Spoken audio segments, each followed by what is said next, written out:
falar um pouquinho no microfone só para poder ver como é que tá o áudio? 1, 2, 3, 1, 2, 3. Ok. Quando quiser, gravando. 3, 2, 1. Professor Mário Sérgio, eu gostaria de saber do senhor a diversidade musical aqui na região. Eu queria saber do senhor qual é a razão de uma região não pequena, mas humilde, ter tanta diversidade cultural, tantos estilos tão diferentes. É reflexo do próprio país, essa diversidade cultural.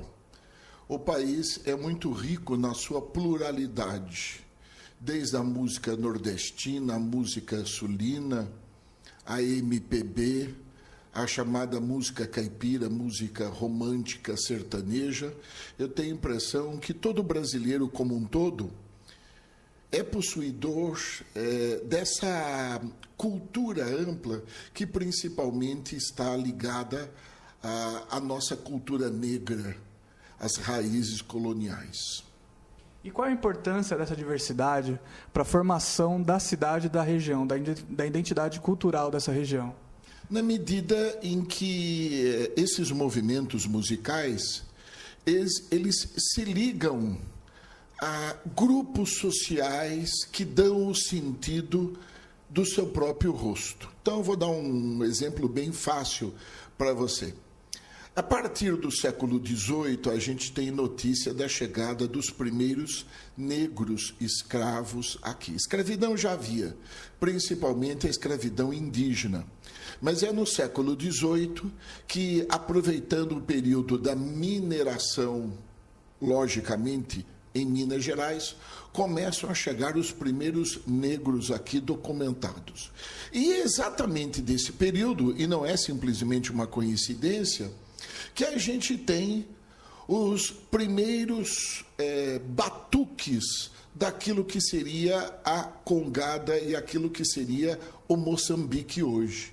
Então, o nosso folclore não é simplesmente alguma coisa de museu ou alguma coisa caricatural do negro. Não, ele está composto dentro dessa história, dentro desse sentido de resistência da cultura negra contra a escravidão, que ainda hoje se expressa, volto a repetir, no seu próprio batuque.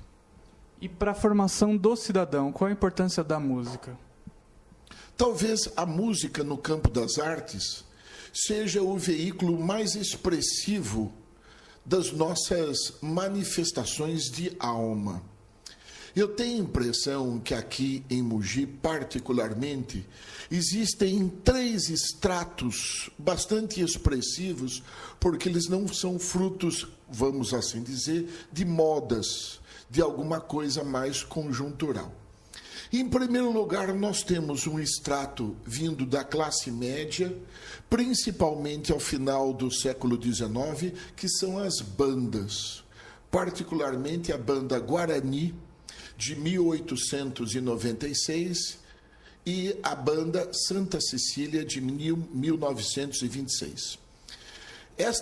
Esses grupos musicais, eles tinham o seu repertório naquilo que a gente chamava, naquele tempo, pelo fato de retretas.